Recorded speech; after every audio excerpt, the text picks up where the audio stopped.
About 9th standard में था मैं, जब वहाँ उनसे ट्यूशन वगैरह करते थे और हम लोग फ्रेंड्स, तो वो वहाँ आती थी, ऑब्वियसली इतने सारी सिक्योरिटी वगैरह, तो मैं तो लाइक ऑर्डिनरी फ्रेंड्स वगैरह थे। और फिर जब वो ये लोग मेरे घर आते थे किसी पार्टी के लिए और ये वो, और फिर हमारी दोस्ती हुई। पर जब भी मैं झांकता था कि मतलब इतनी सिक्योरिटी वगैरह, तो मैं हमेशा दूर रहता था, डर लगता था। हाँ ज़रूर। और मेरे घर के बाहर मेरे ऑब्वियसली फादर ने अपनी गाड़ी लगाई, और जब वो आए तो सिक्योरिटी जो पहले पहुंचती थी, उन्होंने कहा सर आपको गाड़ी हटानी पड़ेगी यहाँ से। तो उन्होंने कहा भाई घर मेरा है, मुझे बैठने, मेरे को गाड़ी अपनी ही लगानी है, मेरे घर है। तो उन्होंने कहा ना मैडम आ रही है, हम यहाँ से हटाओ अपनी गाड़ी। कौन जीतता है जब गुस्सा आता था? नहीं, मेरे पे नहीं आता है वो कभी। जो अगर घर पे कुछ ठीक नहीं कर रहे हैं या किसी और कोई और गलती होती है नीचे, या कोई मिलने आता है बगैर पूछे हुए या जो भी है, तो कभी कभी लड़ाई भी हो जाती है, सब घर में होती है ना, छोटा मोटा तो चलता रहता है। पर तो कौन मनाता है उसमें फिर? नहीं मनाता हूँ यार। अच्छा, राहुल को आप क्या राहुल क्या बुलाते हैं?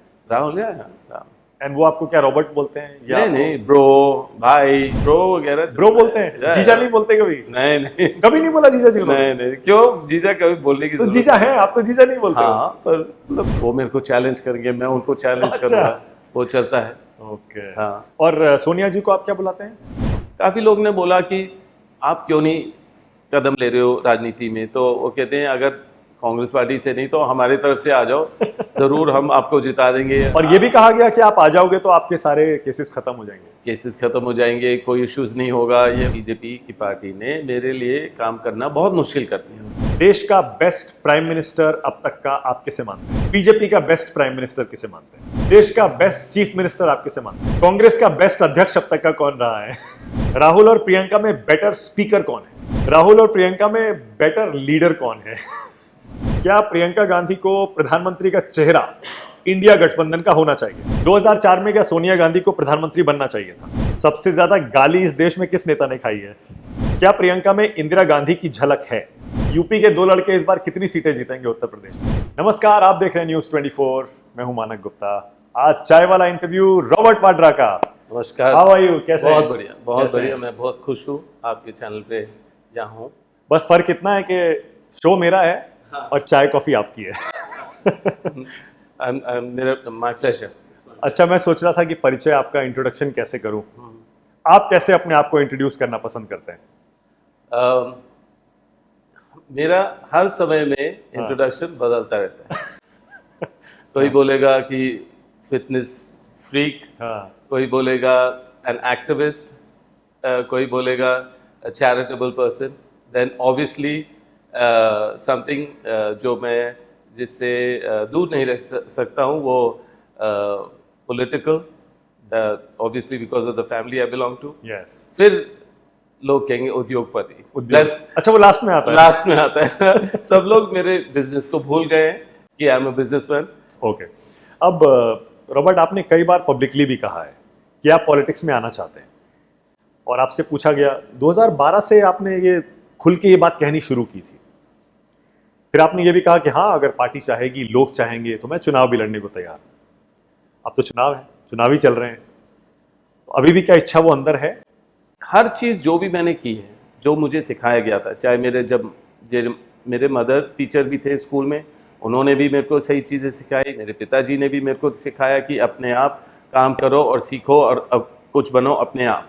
तो यहाँ भी मुझे लगा जब तक मैं पूरी मेहनत से हर चीज़ सीख नहीं जाता हूँ, तब मुझे उसी जो क्षेत्र है उसको रिप्रेजेंट करना है। उसमें क्या बदलाव ला सकता हूँ, क्या उनकी मांगे हैं, क्या मेरे से हो पाएगा, कितना डेडिकेशन मैं कर पाऊँगा। कि उसमें 10 चीज़ें नहीं हो सकती। अगर आप वहाँ के सांसद हैं तो, या मतलब जैसे आप किसी कॉन्स्टिट्यूएंसी को रिप्रेजेंट करोगे तो पूरी मेहनत लगन से आपको देना पड़ेगा।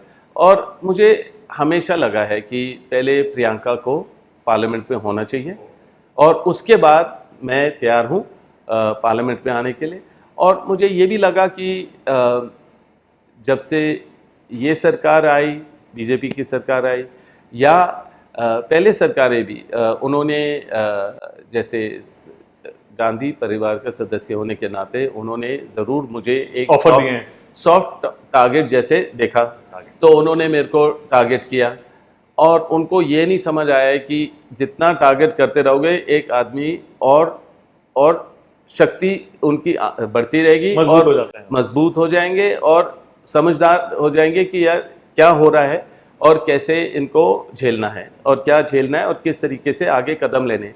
तो मुझे लगा है कि मुझे सीखने को बहुत मिला इस समय में और लोगों को लगा कि अगर जब चाहे कोई भी एजेंसी हो जो आपके ऊपर ऐसे समन करती है, इंटरोगेशन करती है, यहाँ के रेड मारती है 2-3 बारी मेरे दफ्तर में, घर में, और अगर आप जैसे ये ज़रूर एक पॉलिटिकल विच हंट है और पॉलिटिक्स रिलेटेड है, क्योंकि जो भी अगर कभी भी मेरी कंपनी के असेसमेंट होता है, अगर उसमें कुछ भी इशू है तो रीअसेस करके और जो भी उसकी पेनल्टी है हम दे सकते हैं। टैक्स में जैसे भी इनकम टैक्स डिपार्टमेंट का वो सिस्टम है, पर उनको ये था कि नहीं, ऑप्टिकली पूरे देश को दिखाना है और उसी समय होगा जब कोई इलेक्शन हो रहा है तो रॉबर्ट वाड्रा का याद आएगा नाम, ठीक है। उसके बाद इलेक्शन के बाद फिर से कुछ पूछ नहीं, मतलब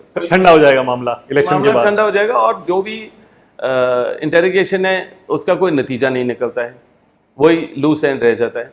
तो सबने कहा कि अगर आप पार्लियामेंट में होते हैं तो अपनी बात बड़े पैमाने पे रख पाएंगे, वहाँ लड़ पाएंगे। यहाँ आप सोचते हैं चलो ठीक है और आने दो, मैं स्ट्रांग हूँ, मैं मजबूत हूँ, मैं संभाल सकता हूँ, पर आपकी बात क्लियरली कुछ मीडिया वाले ले नहीं जाते हैं आगे। जो भी पाबंदी है, जो भी इशू है, पर वो आपकी बात रख नहीं पा रहे हैं। तो लोगों को समझ नहीं है, क्योंकि जब मेरे ऊपर इन लोगों ने इल्ज़ाम लगाई और आसमान टूटा, तो मुझे तो काफ़ी एकदम से चौंक गया मैं कि ये सब क्या हो रहा है। क्योंकि एक दिन मैं 2011 में किसी अखबार के फुल पेज में 6 पैक के साथ था, ठीक है, और उसके 2 हफ्ते बाद फ्रंट पेज पे मेरी कंपनियों को दूसरी कंपनियों के साथ जोड़ के अलग अलग चीज़ें अफवाह फैलाई, जिसमें मैंने उनको क्लियर डॉक्यूमेंट भी दिए, पर उन्होंने दिखाया नहीं, बस उनकी बात वो डालते रहे कि इनको गलत तरीके से दिखाना है। जो काफ़ी जर्नलिस्ट के साथ बैठा, जिनके साथ मेरे क्योंकि जब जितने साल मैंने प्रचार किए 2004 में, और जब हम भारी बहुमत से अमेठी से जीत के आए सोनिया जी, और उस समय उनको प्रधानमंत्री बनने से कोई भी नहीं रोक सकता था, पर उन्होंने अपना इरादा बनाया कि वो उनकी सोच कुछ और थी, खाली पार्टी को बढ़ाने के लिए। तो काफ़ी मैंने उस तरीके के भी सब देखा है। हाँ। और तो प्रियंका जा रही है इस बार पार्लियामेंट? आपने कहा पहले प्रियंका जाएंगी, आप उसके बाद जाएंगे। देखिए, मैं कहूँगा कि मैं चाहूँगा कि वो ज़रूर पार्लियामेंट में जाएं, क्योंकि कौन सी सीट से जाएं?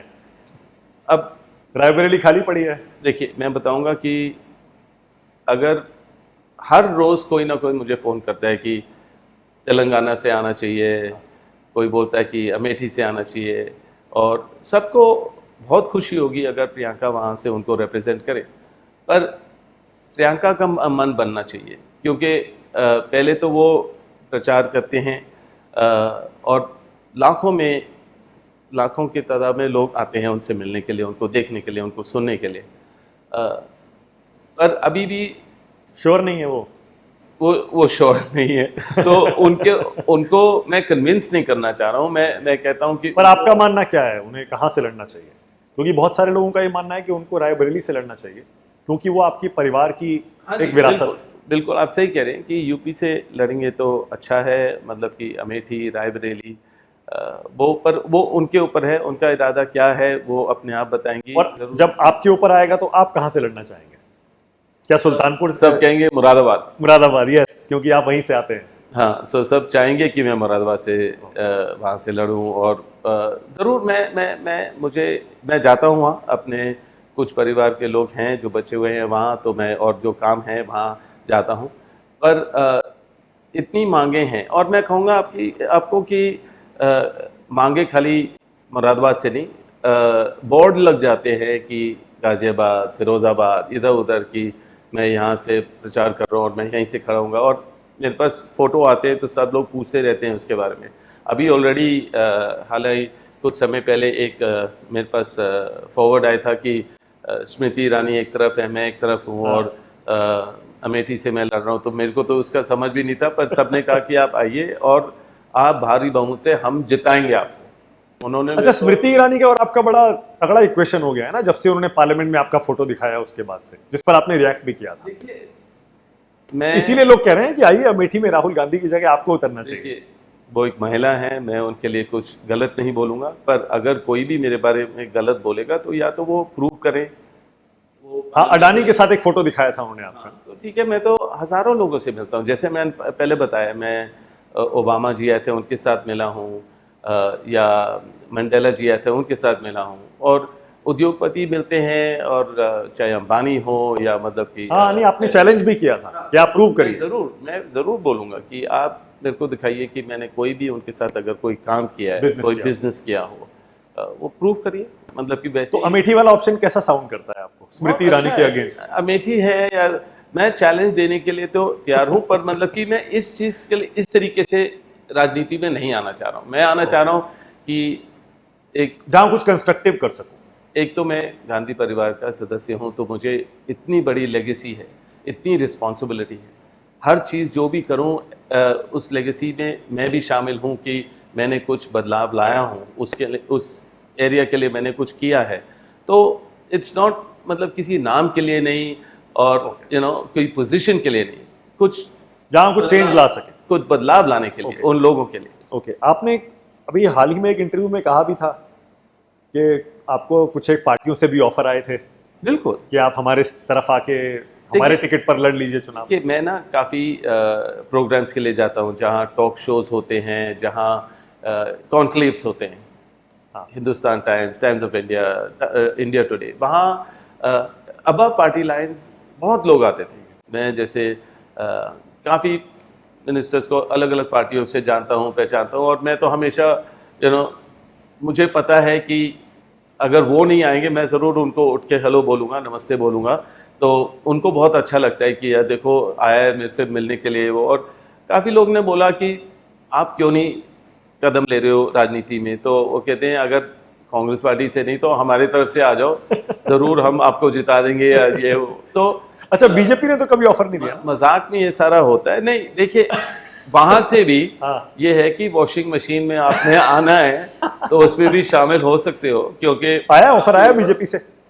छोटे मोटे कोई ना कोई बोलते जरूर रहते बोलता रहता है कि और ये भी कहा गया कि आप आ जाओगे तो आपके सारे केसेस खत्म हो जाएंगे। केसेस खत्म हो जाएंगे, कोई इश्यूज नहीं होगा, ये वो। अब ये सारी चीजें तो चलती रहती हैं कि मतलब कि अगर आप इतना समय क्यों ले रहे हैं राजनीति में आने के लिए। पर मुझे लगता है आप कांग्रेस के अलावा, आपने कहा भी है कि कांग्रेस के अलावा किसी और पार्टी से आप नहीं लड़ेंगे ना? बिल्कुल बिल्कुल, मेरा ऐसा, मैं तो परिवार का सदस्य हूँ, मेरे को बहुत प्रेम है, और मैं बहुत रिस्पेक्ट करता हूँ अपने मदर इन लॉ को, तो मैं कभी भी ऐसा कोई कदम नहीं लूँगा।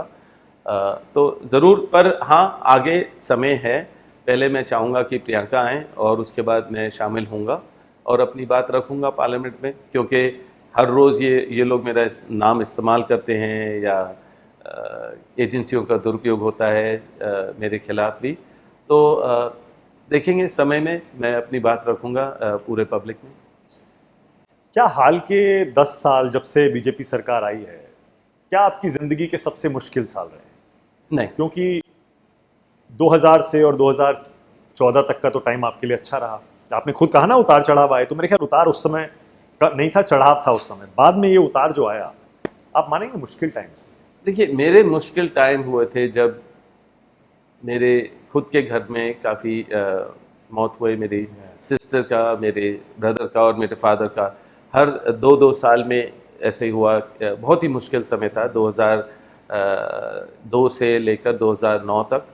तो वो बहुत ही मुश्किल समय था, जहाँ मेरे को समझ नहीं आ रहा था क्या हो रहा है, और अपने ब्रदर सिस्टर को, फादर को ऐसे खोना एक समय में बहुत, मतलब 2-2 साल अपार्ट।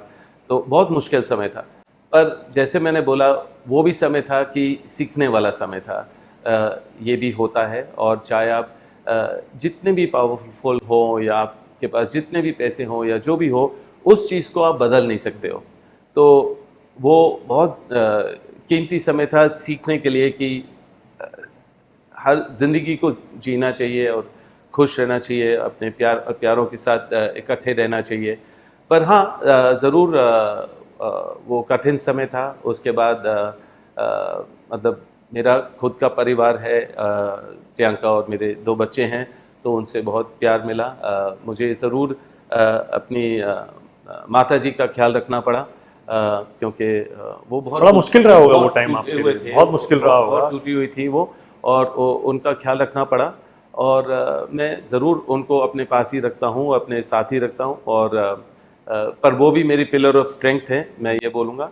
पर हाँ, जब ईडी ने उनको समन किया और उनको जयपुर के लिए बुलवाया, क्योंकि वो मेरे एक कंपनी में पार्टनर हैं और 5% पार्टनर हैं, पर उनको बुलाया गया वहाँ। और मुझे बिल्कुल गलत लगा। उनकी उम्र के मुताबिक जो भी सवाल है यहाँ मेरे दफ्तर में कर सकते हैं, पर मुझे लगा कि ज़रूर अगर समन है, चाहे मेरे लिए हो या मेरे माताजी के लिए हो, हमें वहाँ ज़रूर पेश होना चाहिए। हम बैठे वहाँ जितनी भी समय उनको चाहिए था, जो सवाल पूछे उनके जवाब दिए।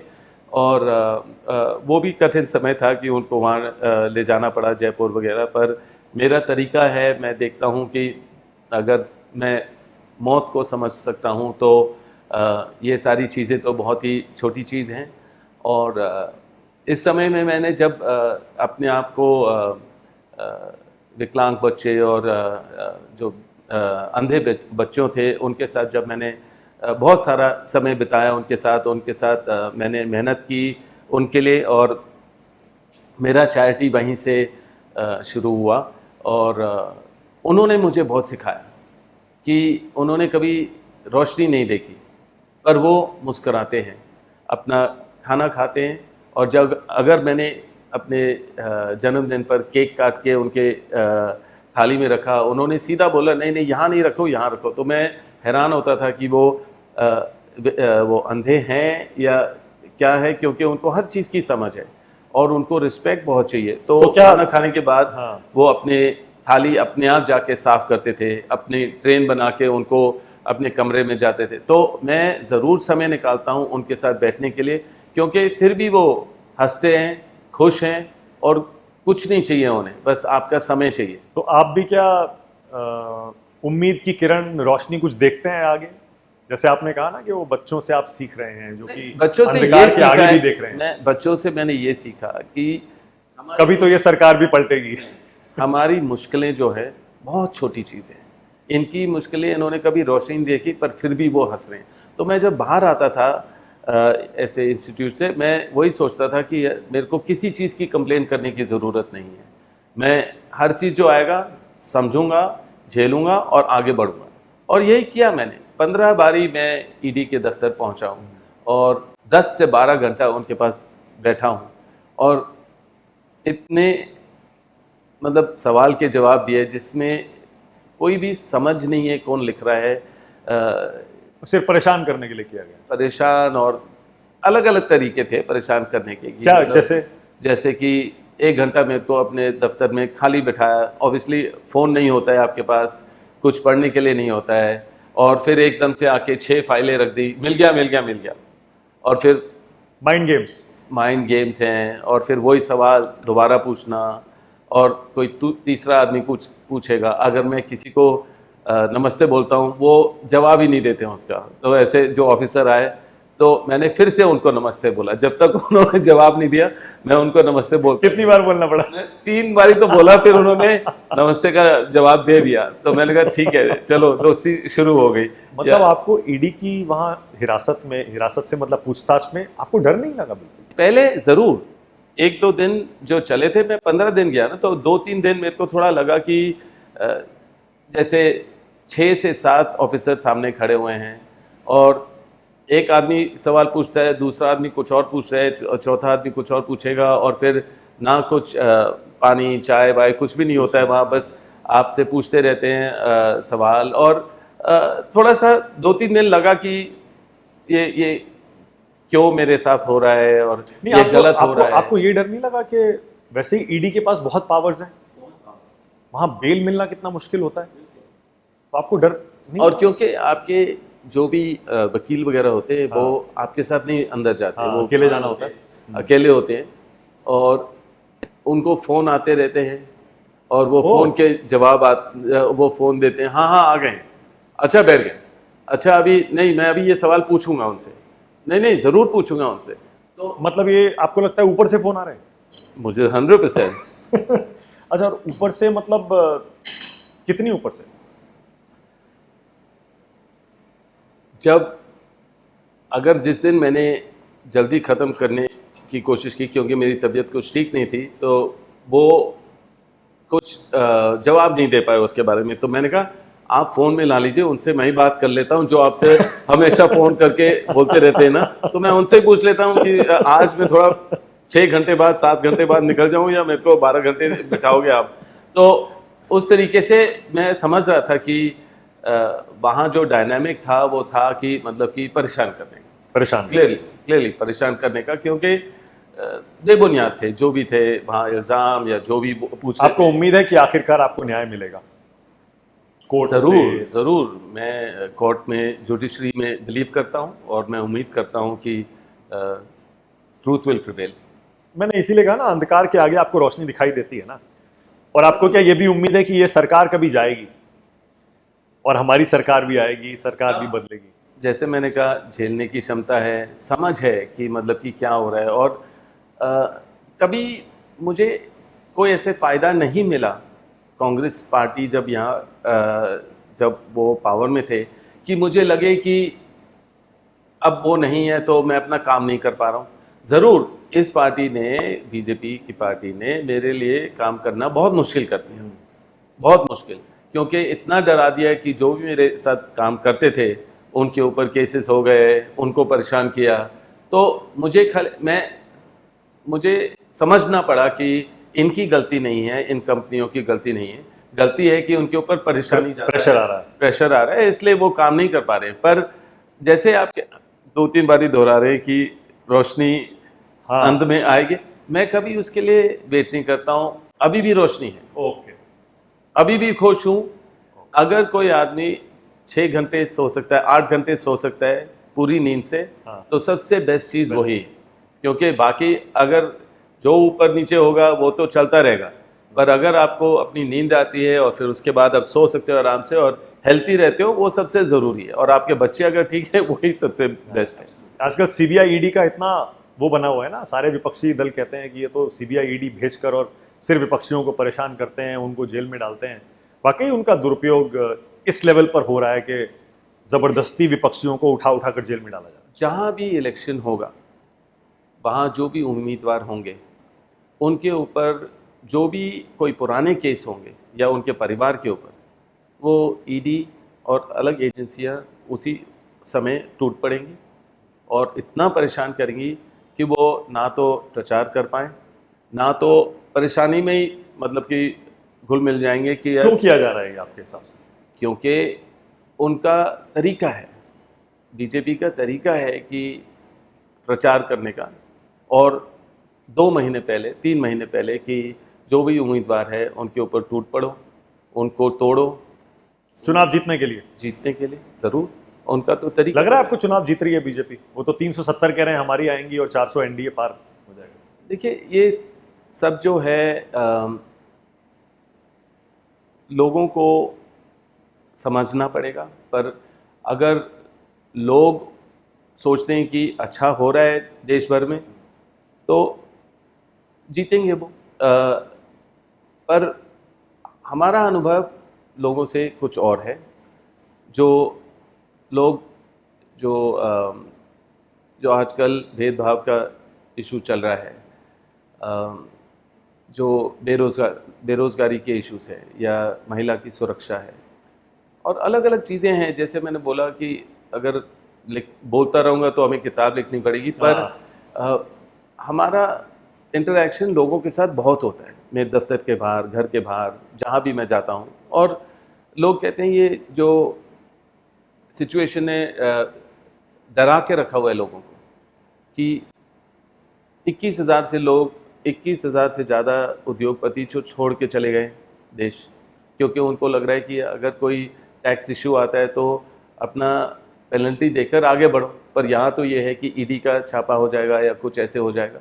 तो उसमें क्या होता है कि लोग कहते हैं कि यहाँ काम करना मुश्किल है, हम बाहर विदेश में जाएंगे, विदेश में काम करेंगे और तभी प्रगति होगी। तो अगर वो जीतते भी हैं, सबके दिमाग में डाउट है कि किस लिए, ईवीएम का इशू है या मतलब कि मीडिया को रोक के रखा हुआ है कि प्रियंका और राहुल प्रचार कर रहे हैं वो नहीं दिखता है, और मोदी जी आएंगे तो पूरा उन्हीं के माउथपीस हो जाते हैं, दिखाई दे रहा है उनकी पूरी स्पीच।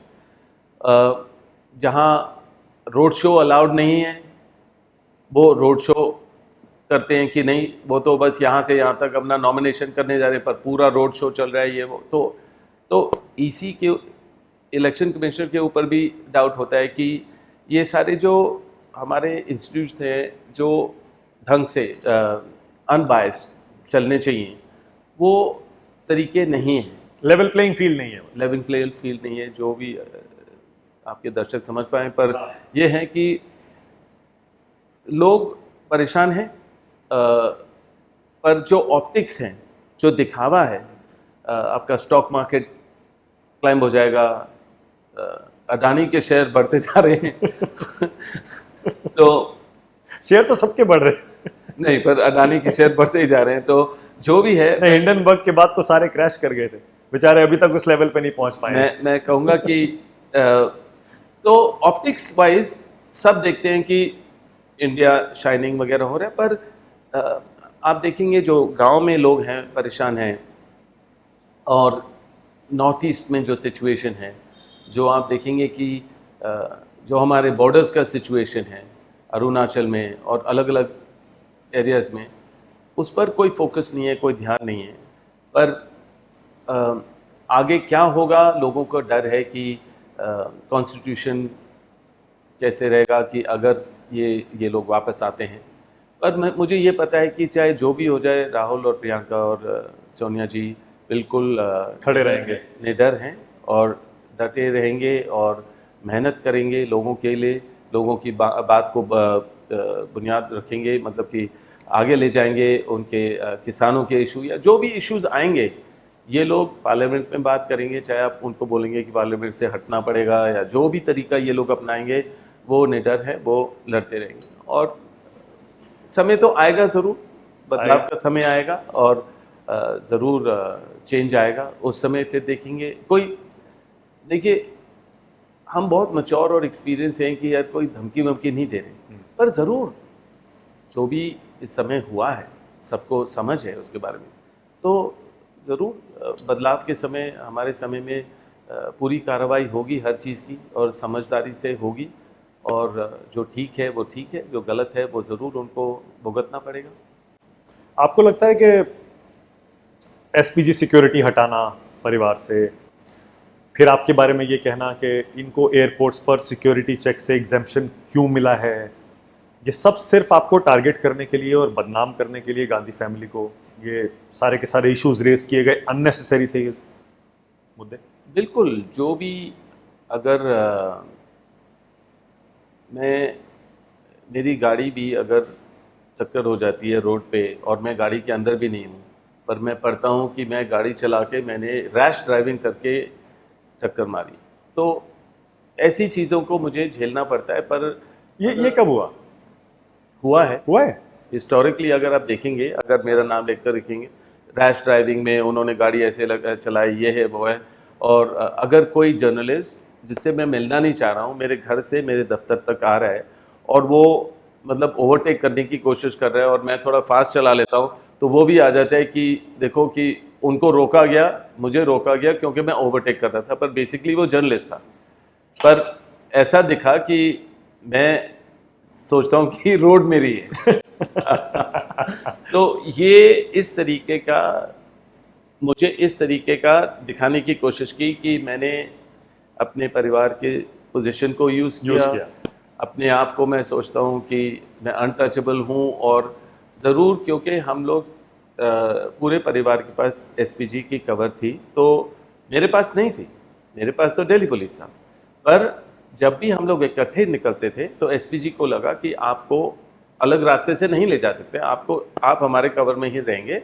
और तो उस समय जो भी उनके तरीके थे, तौर तरीके, कि अगर सिक्योरिटी चेक करनी है, नहीं करनी है, कुछ भी और चेक करना है करें। अगर मेरे को बोलते थे आपको इधर से आना है, पर कभी भी वैसे उनको लगा कि हम लोग इकट्ठे ही जाएंगे और इकट्ठे आएंगे।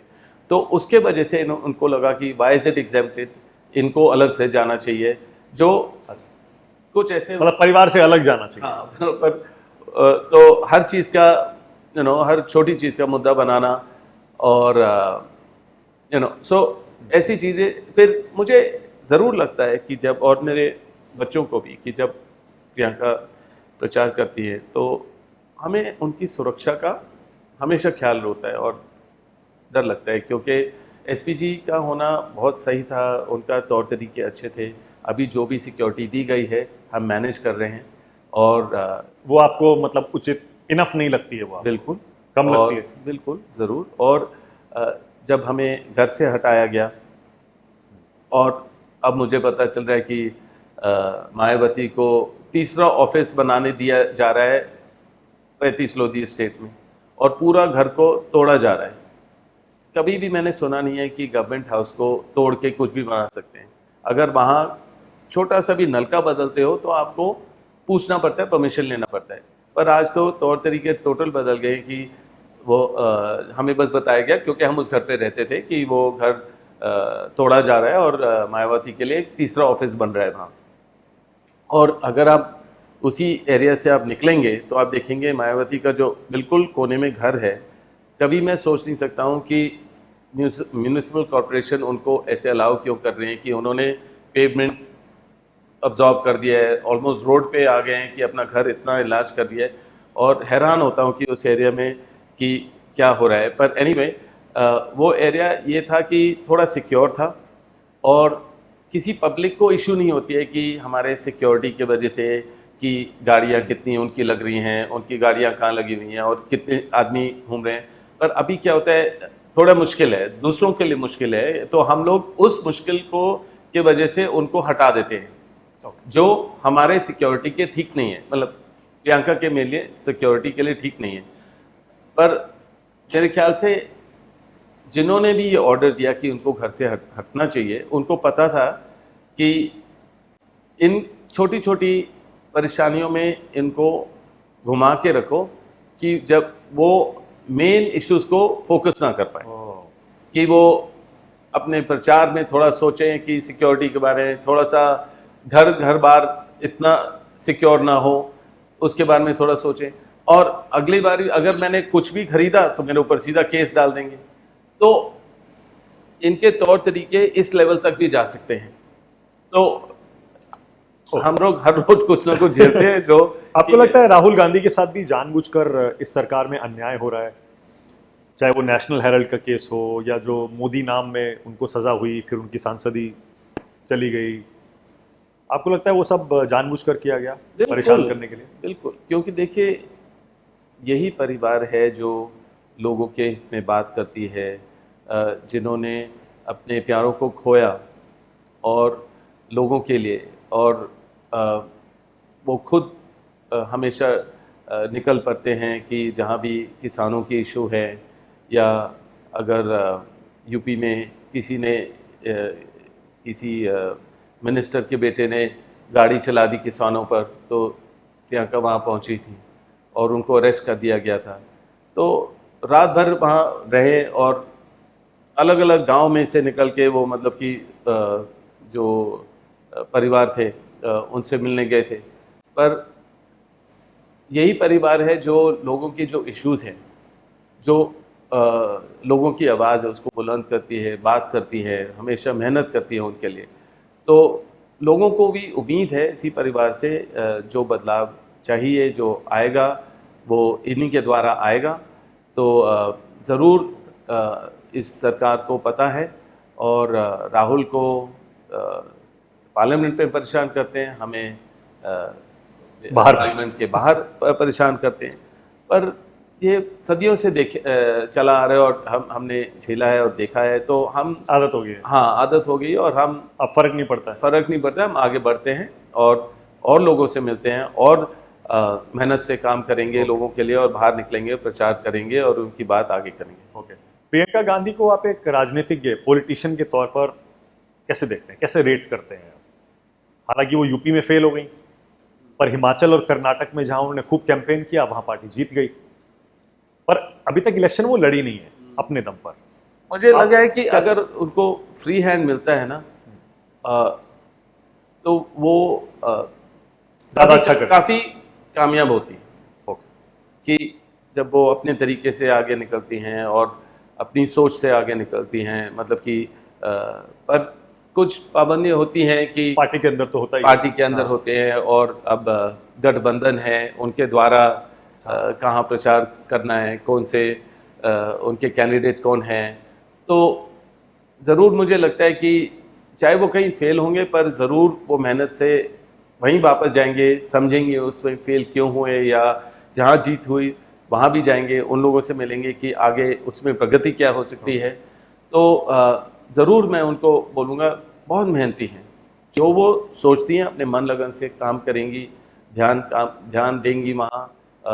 मैंने जैसे बताया 10-11 बजे वो निकल जाती हैं, अगर किसी को कोई परेशानी है उनके गांव में या उनके घर में बैठेंगे और देखेंगे उनके अपने तरीके से वो क्या कर सकते हैं, और जो भी उनके कार्यकर्ता हैं उनके साथ के उनको बताएंगे कि इन लोगों की मेहनत करो, और वो खुद बैठेंगी वहाँ। तो ज़रूर मैं देखता हूँ कि वो एक मेहनती पॉलिटिशियन है। अब बीजेपी जो ये बार बार आरोप लगाती है कि प्रियंका में और राहुल में, भाई में बहन में बनती नहीं है और दो खेमे बने हुए हैं पार्टी के अंदर, मैंने इस पर आप क्या कहते हैं? बीजेपी को क्या जवाब देते हैं? नहीं, मैं यही बोलूँगा कि बहुत बढ़िया रिलेशनशिप है, बहुत रिस्पेक्ट करते हैं, आदर करते हैं अपना, और अपने परिवार से जो सीखा है दोनों ने इकट्ठे सीखा है, उतना ही सीखा है। और दोनों सोच अगर अलग भी है पर वो सोच एक ही होती है जब वो अपनी पार्टी पॉलिटिक्स वगैरह के बारे में सोचते हैं। ज़रूर प्रियंका की फैमिली है, उनको उसमें भी ध्यान देना है, अपने बच्चों का, अपनी फैमिली को चलाने का। राहुल अकेले हैं, उनका सोच थोड़ा अलग है, पर बाकी पॉलिटिक्स जहाँ है राजनीति के लिए तो वो एक ही सोचते हैं। और ज़रूर एक अपने परिवार ने जो खोया है उसको उनको समझते हैं, और उनके जो सीखा है उसको इकट्ठे लेकर चलते हैं। मतलब खरगे जी के अध्यक्ष बनने के बाद जब से चुनाव हुए, याद है वो G23 बन गया था, सारे बड़े नेता खड़े हो गए थे कि नहीं ये चेंज करिए पार्टी में, वो चेंज करिए। उसके बाद खरगे जी अध्यक्ष बने, उसके बाद से पार्टी एकदम आपको लगता है ठीक डायरेक्शन में जा रही है, क्योंकि G23 खत्म हो गया और देखिए क्या एक डायरेक्शन में अब सब चल रहा है ठीक? देखिए जो छोड़ के जाना चाहेगा उनको ज़रूर कोई पोजीशन चाहिए, और उनको पेशेंस नहीं है कि समय बदलेगा, मेहनत करते रहो। उनको चाहिए कि नहीं, मैं पहले मिनिस्टर था, मुझे अभी भी मिनिस्ट्री चाहिए, और अगर उनसे घर छिन जाता है वो बहुत बड़ी चीज़ होती है उनके लिए कि अब मैं कहाँ जाके रहूँगा या रहूँगी, कि छोटे घर में ये वो। तो ऐसी छोटी चीज़ों के उनकी सोच के वजह से ये लोग अपनी जाते हैं, पार्टी छोड़ देते हैं, और जो अपनी लेगेसी बनाई है अपने फादर की और जैसी फैमिलीज़ की, फिर भी वो छोड़ के चले किसकी जाते तरफ हैं। इशारा कर रहे हैं? सो उनको ज़रूर अपना घर चाहिए हाँ। और अपनी पोजीशन चाहिए, क्योंकि उसके अलावा उनके पास कुछ भी नहीं है। मतलब उनकी रिकग्निशन कुछ नहीं है, और वो मैं हैरान होता हूँ, क्योंकि राहुल ने इतना समय दिया, कांग्रेस ने इतना उनको दिया और उनके परिवारों को दिया। पर ठीक है, जो जाना चाहेगा वो जाएगा, और जब सिचुएशन बदलेगी काफ़ी लोग वापस भी आएंगे। मुझे लगेगा हमेशा होता है, हमेशा होता है। पर मुझे नहीं लग रहा कोई ऐसे दुश्मनी है। पर जैसे मैंने बताया कि हम कोई कॉन्क्लेव में मिलते हैं तो सब अच्छी तरह मिलते हैं, रिस्पेक्टफुली मिलते हैं। पर हाँ, सोच अलग हो जाती है बिल्कुल, और जो उनके अंदर होती है वो बात निकालते हैं। कभी प्रधानमंत्री जी को खुशी लाने के लिए कि देखो अब मैं गांधी परिवार के अगेंस्ट हूँ, और तो ऐसी बातें करते हैं वो लोग, क्योंकि उनके पॉइंट्स बन जाते हैं वैसे। फिर उनको पीछे से आगे बिठाने की ज़रूरत पड़ जाती है या मौका मिल जाता है आगे बैठने के लिए। अच्छा। तो ये सारा देखने को मिलता है, पर जो जाएगा वो अपनी खुशी से जाए, मतलब ज़रूर। अच्छा, थोड़ा अपना लव स्टोरी के बारे में बताइए ना। रॉबर्ट और प्रियंका की लव स्टोरी कहाँ शुरू हुई थी, कैसे मुलाकात हुई थी? हम सुनते हैं कि आपकी सिस्टर ने आपको मिलवाया था दोनों। नहीं, हमारे कुछ कॉमन फ्रेंड थे स्कूल में। मैं ब्रिटिश स्कूल में था और मेरे साथ में पढ़ते थे? नहीं, मैं ब्रिटिश स्कूल में था। उनके कॉमन फ्रेंड्स थे, और मतलब उनके फ्रेंड्स थे जो मेरे कॉमन फ्रेंड्स थे। तो बाय डिफ़ॉल्ट मैं मतलब वो यहाँ आते थे फ्रेंड्स कॉलोनी में उनसे मिलने के लिए, और मैं जाता था उनसे, मैं भी जाता था उसी घर में मिलने के लिए जहाँ हम लोग बैडमिंटन और रेगुलर लाइक चिल्ड्रन जहाँ खेलते थे वो, और ट्यूशन वगैरह हम लोग करते थे वहाँ। कौन सी क्लास में थे उस समय? आई थिंक सीनियर 86 की बात है। 86। 1986। 13 साल की थी शायद वो। हाँ, सो 1986 की बात थी, और मैं अबाउट 10th स्टैंडर्ड में था। Okay. 9th या 10th स्टैंडर्ड में था। तो आप यानी 2-3 साल बड़े हैं उनसे? हाँ, Okay. 2 साल बड़े। या सो अबाउट 9th स्टैंडर्ड में था मैं जब वहाँ उनसे ट्यूशन वगैरह करते थे, और हम लोग फ्रेंड्स, तो वो वहाँ आती थी। ऑब्वियसली इतने सारी सिक्योरिटी वगैरह, तो मैं तो लाइक ऑर्डिनरी फ्रेंड्स वगैरह थे। और फिर जब वो ये लोग मेरे घर आते थे किसी पार्टी के लिए, और ये वो, और फिर हमारी दोस्ती हुई। पर जब भी मैं झांकता था कि मतलब इतनी सिक्योरिटी वगैरह, तो मैं हमेशा दूर रहता था, डर लगता होगा। डर लगता था, हाँ ज़रूर। और मुझे So it was not love at first sight? उनके लिए, हाँ? उनके लिए। But for you it was? For me I did not think, मैं ऐसे सोचा ही नहीं सोचा ही नहीं मैंने। Okay. क्योंकि मैं तो, मेरे दोस्त थे, और मतलब अच्छा, ठीक है, फिर? कि वो इस परिवार से थे। Okay. और उनको लगा कि मैं स्पोर्ट्समैन हूँ, और मैं हंसी मजाक ज़्यादा करता था, और खुश किस्म का आदमी था। और तो और मैंने कभी उनको उस नज़र से देखा ही नहीं, मतलब कि हम लोग जस्ट फ्रेंड्स थे। पर जब वो मेरे यहाँ पार्टी में आए, और मेरे फैमिली ने भी देखा, बहुत नॉर्मल तरीके से उनको ट्रीट किया, कोई स्पेशल नहीं ज़्यादा। हम लोग तो अपने मस्त थे अपने फैमिली में वगैरह, सो हमें इतना असर नहीं पड़ा। और ये वो, तो उनको बहुत नॉर्मल फील होते थे। तो और फिर जब सिक्योरिटी वगैरह का थोड़ा सा था कि सारे लोग पूछने लगे कि इतनी सिक्योरिटी क्यों आती है, ये है वो है। आप कहाँ रहते थे उस समय? New friends colony. New friends colony में रहते थे।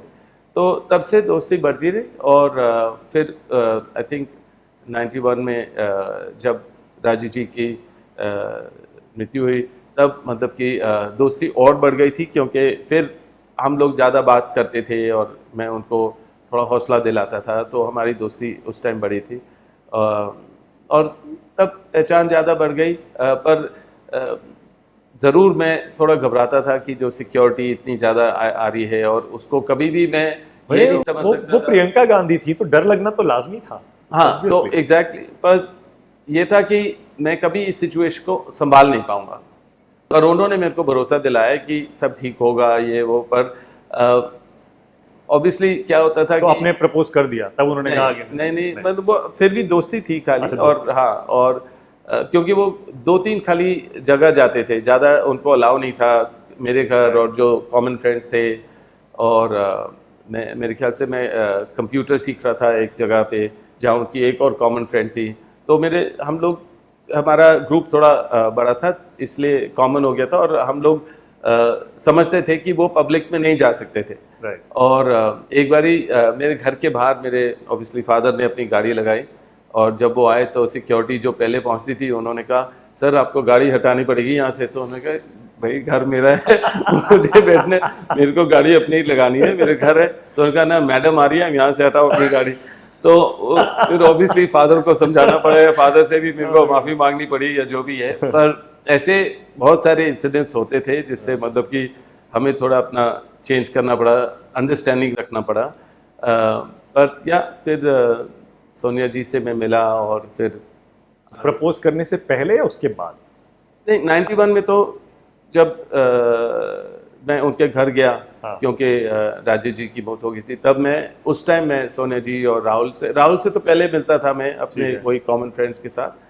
पर तब मैं सोनिया जी से मिला, और फिर उसके बाद जब दोस्ती थी तब मैं 1-2 बारी खाने वगैरह के लिए गया। और फिर उनको लगा कि प्रियंका बहुत ही कीन है और फिर बात ओके, यानी ऐसा प्रपोज किसी ने नहीं किया, बस ऐसे ही नेचुरली हो गया। अंडरस्टैंडिंग थी, अंडरस्टैंडिंग से हो गया। अंडरस्टैंडिंग थी और मेरे को मैं कन्विंस हो गया उसके बाद कि ठीक है सिक्योरिटी है कर लेंगे जो भी है, पर हाँ थोड़ा मीडिया से मैं दूर ही रहा ज़्यादातर। आपके घर वाले मान गए आराम से?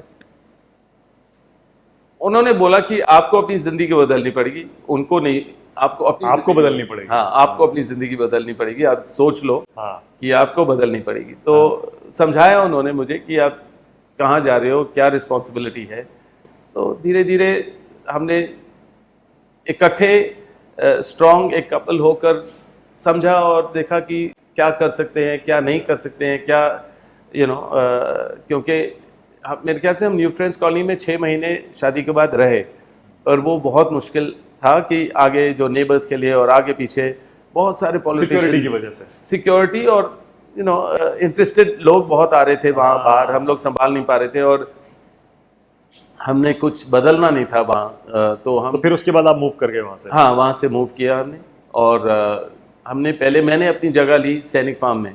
ओके। पर वहाँ फिर जब मैंने 60% घर लेकर रेंट देकर हर चीज़ किया, उसके बाद सिक्योरिटी वालों ने बोला नहीं यहाँ नहीं रह सकते हो क्योंकि यहाँ से एंट्रेंस है पर एग्जिट नहीं है और ये वो जो भी बहाने बनाए उन्होंने।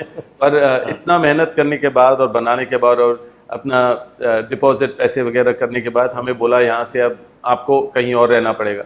तो वो 3 महीने का मुझे रखना पड़ा जगह और उसके बाद हमने फिर लोधी एस्टेट में आए।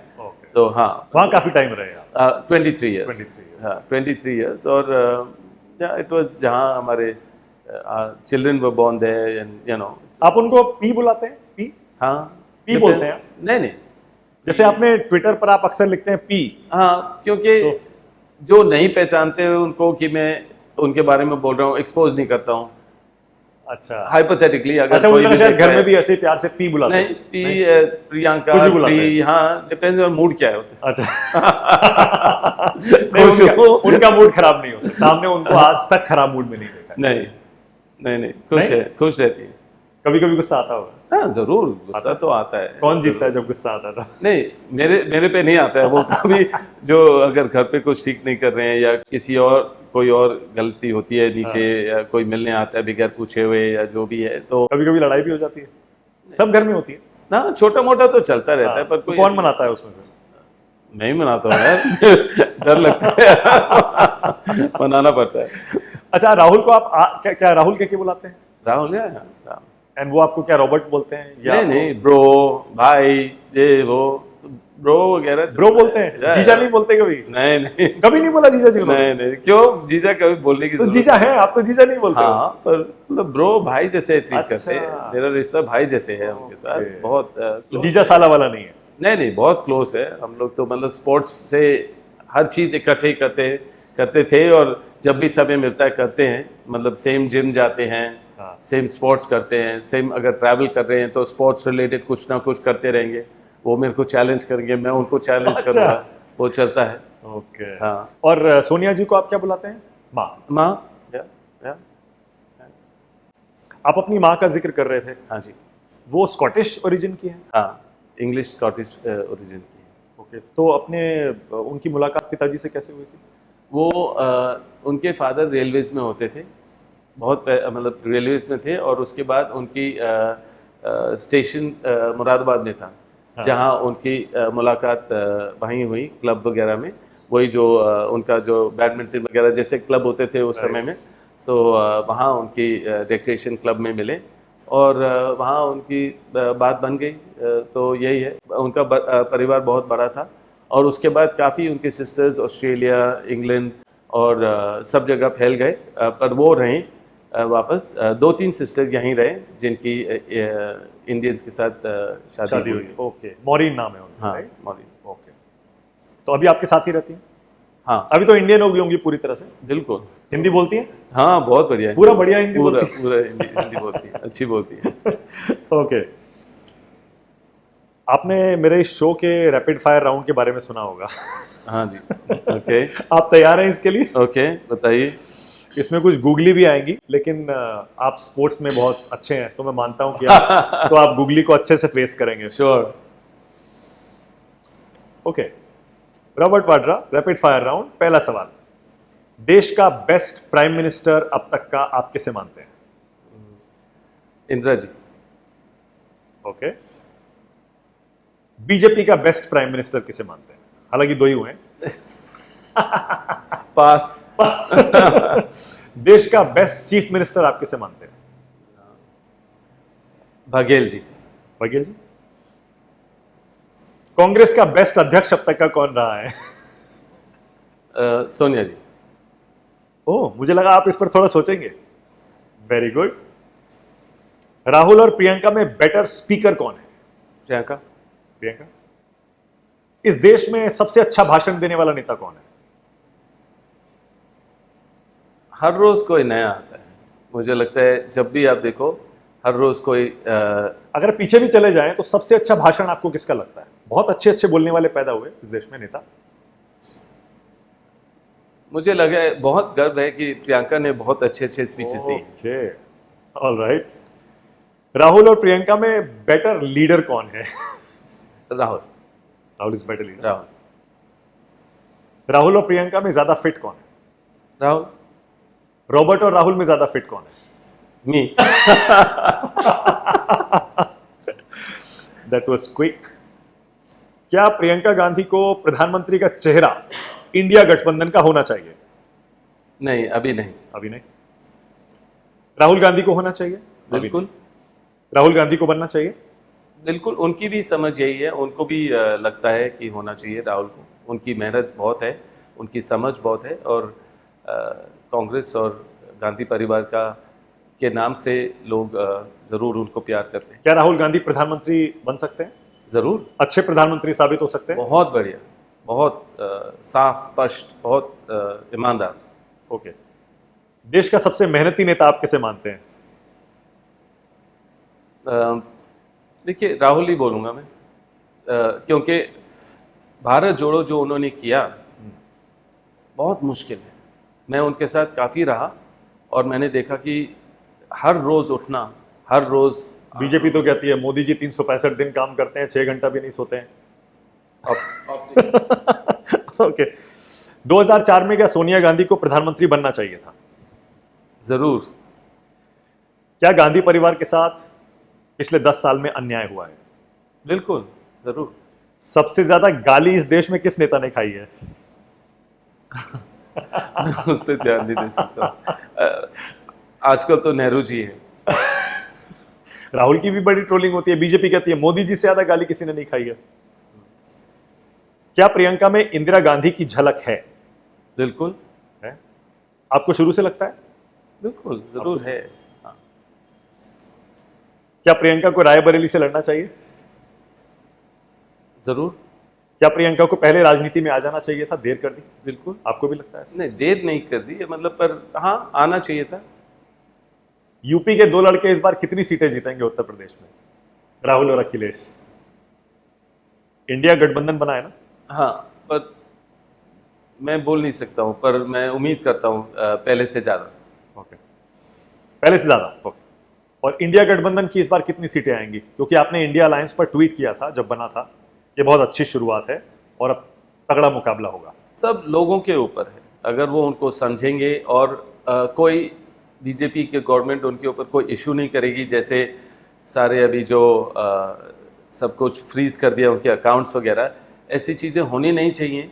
और प्रचार बिल्कुल दोनों तरीके से होना चाहिए, साफ होना चाहिए। ओके। प्रियंका गांधी की सबसे अच्छी बात आपको क्या लगती है? उनकी मेहनत। मेहनत। और सबसे ज्यादा इरिटेट क्या बात करती है? कि वो अभी तक पार्लियामेंट में नहीं है। ओके। जो लोग आपको परिवारवादी कहते हैं, नेपोटिज्म है, उनको आप क्या जवाब देते हैं? अगर आप अपने पुरखों से कुछ सीखते हो, अपने पिताजी से और दूसरे लोगों से, उनकी लेगेसी को आगे ले जाने में कोई शर्मिंदा नहीं होना चाहिए। ओके। गर्व होना चाहिए। ओके। क्या गांधी परिवार से जुड़ने का रॉबर्ट वाड्रा को नुकसान हुआ है? बिल्कुल नहीं। नहीं हुआ है? बिल्कुल नहीं। बिल्कुल नहीं। ओके। लोकसभा के अलावा क्या राज्यसभा भी आपके लिए ऑप्शन है? ज़रूर। जरूर। इस देश का सबसे फिट नेता कौन है? राहुल। सबसे फिट। ओके। सबसे ज्यादा शार्प इस देश में कौन सा नेता है? मास्टर स्ट्रैटेजिस्ट जिसे कहा जा सकता है। देखिए, मैं ज़्यादा नेताओं से नहीं मिलता हूँ, तो मुझे समझ है कि राहुल की सोच बहुत अच्छी है और बहुत शार्प है और बहुत समझदार है। ओके। और शार्पेस्ट बिजनेस माइंड आप देश में किसका मानते हैं? आप तो बिजनेसमैन में उठते बैठते हैं। नहीं, मैं आप अपना नाम भी ले सकते हैं। नहीं, मैं उसमें शामिल नहीं हूँ, पर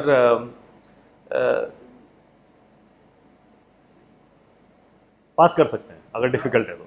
पता लगा एक का नाम ले दिया, दूसरा नाराज हो गया। नहीं, अंबानी जी हैं, आई मीन, यू नो, सो मैं उनको देखता सबसे हूँ कि sharp। वो, हाँ, शार्प हैं, मेहनती हैं, समझदार हैं।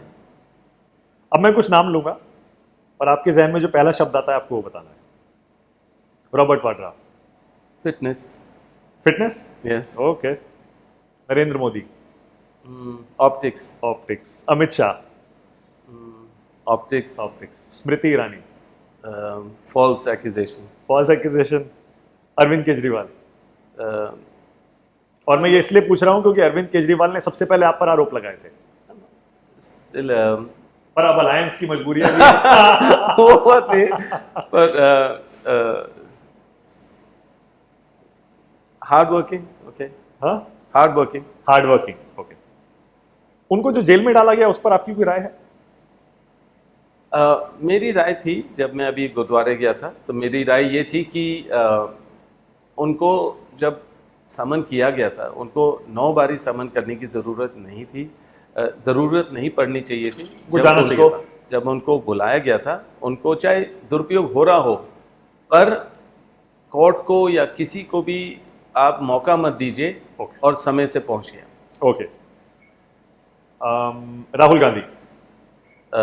ब्रो। या। Okay. Priyanka Gandhi. Hard working. Hard working. Sonia Gandhi. माँ। Indira Gandhi. Iron lady. Rajiv Gandhi. Softness, soft person. Rajiv ji. Rajiv Gandhi. Rajiv Gandhi. हाँ, Rajiv Gandhi. Soft person. Nehru ji. Inventor. Okay. Rehan. Love. Miraya. Smile. Gautam Adani. Okay. परिवारवाद। Proud moment. CBI, ED, IT यानी सरकारी एजेंसियां। मिसयूज। मिसयूज। ओके। आपको बाइक्स और कार्स का भी बड़ा शौक है? बाइक्स रखते हैं? रखा हुआ है, ज़्यादा से ज़्यादा तो निकाल दी, पर एक ही रखी हुई। आपकी फेवरेट बाइक? Suzuki boulevard. चलाते हैं अभी भी? कभी कभार जब सिक्योरिटी अलाउ करती है, और जब छुट्टी होती है तब। साइकिल और बाइक में चुनने को कहा जाए तो? मोटरसाइकिल। आपको तो अक्सर साइकिलिंग करते हुए देखा गया है। पोल्यूशन ज़्यादा है उससे। Okay. बहुत ज़्यादा पोल्यूशन है, तो मैं अभी आउटडोर्स कम कर रहा हूँ और ज़्यादा स्पिनिंग कर रहा हूँ अपने जिम में। ओके। जीजा जी। क्योंकि सुन सुन के आपके कान पक गए होंगे। Amethi Raebareli. Amethi Raebareli. Okay. Mango man. Statements. क्या हुआ था वो मैंगो मैन? आपने क्या कहा था जिसके बाद इतना बवाल हो गया?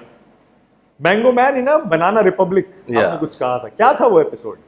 अब तो बहुत पुराना हो गया वो। हाँ, पर उस समय ये था कि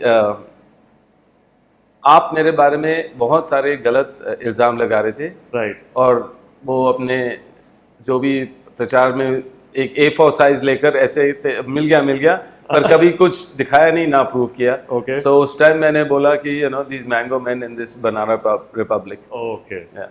आपने अपने एक ट्वीट में ये भी लिखा, हमारे अपने घर में हिंदू, पंजाबी, मुस्लिम और ईसाई सभी धर्मों के लोग हैं। हाँ जी। तो आप इसमें क्या कहना चाह रहे थे? कौन कौन है इसमें? मेरी sister in law is Muslim, okay. जो मेरे ब्रदर की Wife. वाइफ हैं, okay and we are, my mother's Christian, my father's Punjabi, right and we celebrate all the festivals as one.